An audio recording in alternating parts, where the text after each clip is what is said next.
Muitíssimo obrigado, senhor presidente Rodrigo Pacheco, senhoras senadoras, senhores senadores. Hoje é um dia muito triste da República.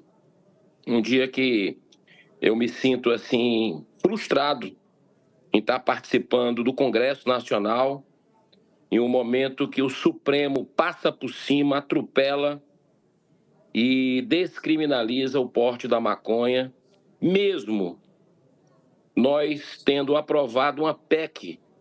Nós aprovamos no ano passado no Senado e ela já passou pela CCJ da Câmara, foi aprovada. Isso depois de 2 vezes o Congresso Nacional, 513 deputados, 81 senadores debaterem exaustivamente e votarem a tolerância zero às drogas.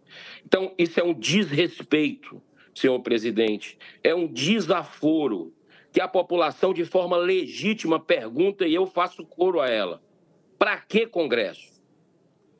Para quê? O que é que nós estamos fazendo no Congresso Nacional?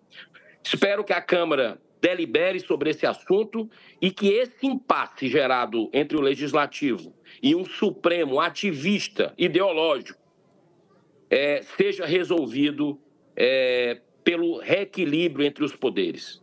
Então, eu quero dizer, senhor presidente, que essa PEC 45 que o senhor assinou, ela precisa que nós cheguemos aí à sua deliberação nas próximas semanas na Câmara para apagar um pouco dessa vergonha de todos nós, né? Porque eu me sinto envergonhado perante essa casa, perante meus colegas, com essa tragédia, outra tragédia anunciada, além da que o senador Cajuru já falou de bingo e cassino.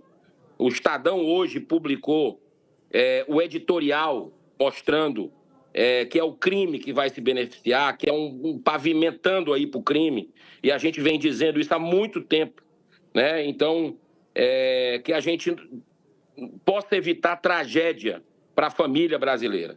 Então, esse é o pedido que nós fazemos aqui a todos os colegas. Ainda não foi votado cassino e bingo no plenário.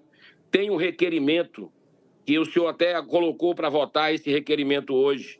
É importante, mas que a gente possa votar na próxima sessão, amanhã, a questão de bingos e cassinos irem para 4 comissões. É um requerimento da senadora Elisiane Gama, que eu subscrevi, e vários outros colegas, para que a gente possa evitar mais essa tragédia para o Brasil. Mas, senhor presidente, eu quero falar hoje sobre, depois de termos levado denúncias sobre abusos de autoridade, né, e arbitrariedades cometidas por alguns ministros do STF ao Escritório do Brasil na ONU e à Comissão dos Direitos Humanos na OEA e também ao Congresso americano, os resultados começam a aparecer. Quero comunicar isso. É uma fresta de esperança, de fé, para todos nós que queremos um Brasil que respeite a nossa Constituição. No dia 7 de maio, o deputado norte-americano, longevo, um dos mais longevos, e presidente da Subcomissão de Saúde Global, Direitos Humanos Globais e Organização Internacional, que é o Chris Smith, presidiu uma audiência pública intitulada Brasil, uma crise de democracia, liberdade e Estado de Direito. Esse evento aconteceu pouco depois do episódio conhecido como Tweet Files Brasil, onde foram expostos documentos internos da plataforma X, o antigo Twitter, divulgados em abril de 2024, revelando as pressões de autoridades brasileiras sobre a plataforma. A audiência se propôs a debater os alarmantes relatos de violações generalizadas de direitos humanos cometidos por autoridades brasileiras, incluindo má conduta judicial, perseguição política, supressão da liberdade de expressão e silenciamento da mídia de oposição. Os testemunhos dados na audiência forneceram elementos muito substanciosos sobre esses problemas e traçaram um quadro profundamente perturbador dos direitos humanos no Brasil, levando sérias preocupações entre os membros do Congresso americano sobre a grande crise da democracia em nosso país. Eu estava lá, presidente, na primeira fila, assistindo a tudo isso com outros parlamentares brasileiros que foram a Washington. A subcomissão norte-americana aprovou o envio de um documento ao ministro Alexandre de Moraes, com 7 questionamentos bem fundamentados.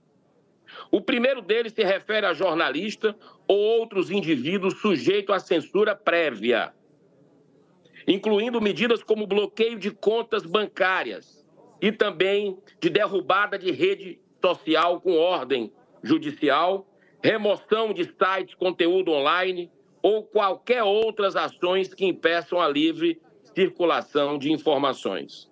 No segundo, aborda o fechamento ou suspensão de operações de veículos de comunicação no Brasil e pergunta se ele tem conhecimento, se o ministro tem conhecimento de quaisquer ações tomadas por entidades governamentais para dificultar o trabalho de jornalistas, como o congelamento de seus ativos financeiros ou imposição de restrições às suas liberdades civis, incluindo ordens de prisão e o cancelamento de seus passaportes.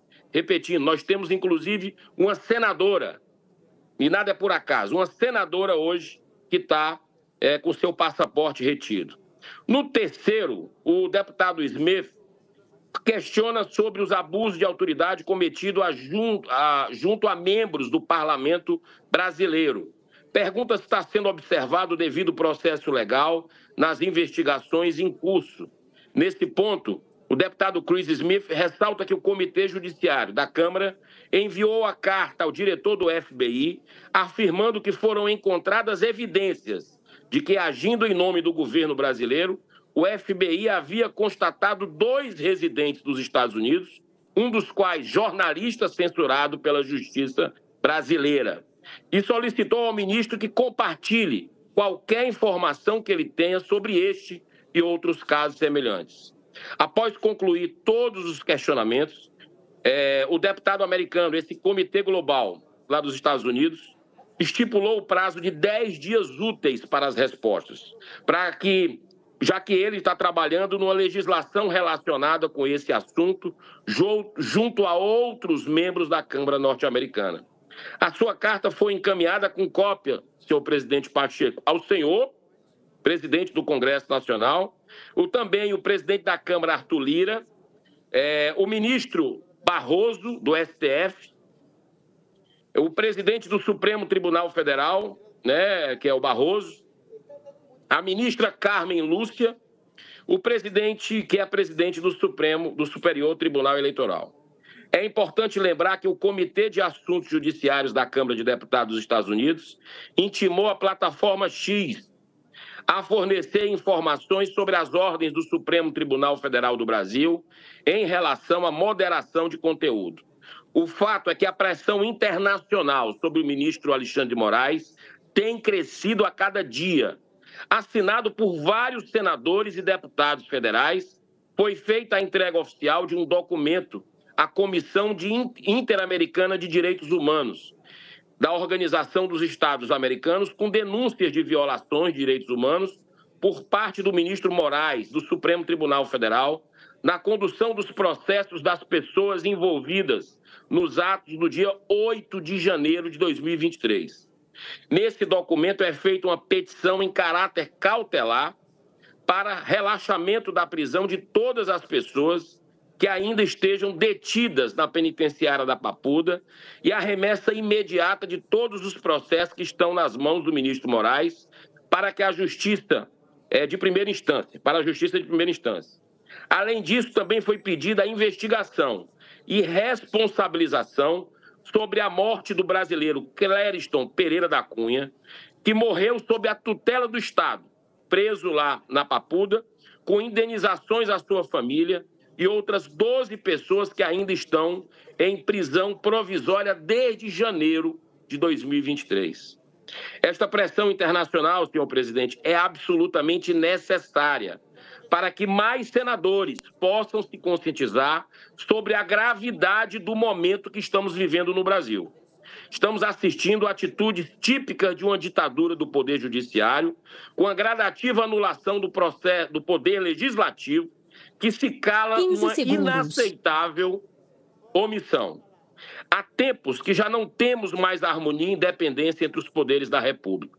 O que está existindo é a supremacia de um poder que não tem nenhuma legitimidade do voto popular, esmagando justamente o poder que representa a vontade de 100 milhões de brasileiros.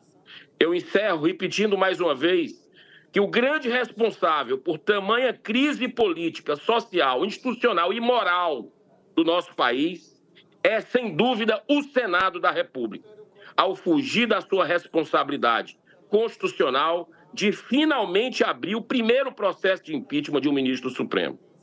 Encerro com a declaração do ex-presidente do STF, Aires Brito, em 2012, numa época em que o Supremo era respeitado porque cumpria fielmente sua missão constitucional.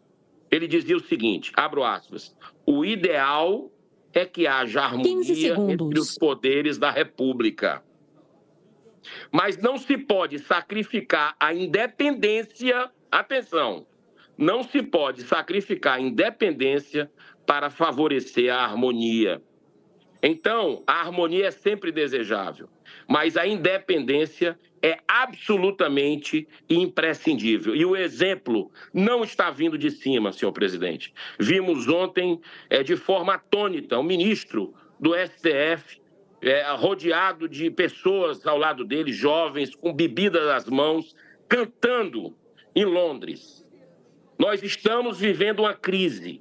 O Senado precisa se levantar com urgência para que o Brasil tenha ordem, para que o Brasil tenha independência e que voltemos a ter no nosso país a democracia. Que Deus abençoe a nossa nação, senhor presidente. Muito obrigado.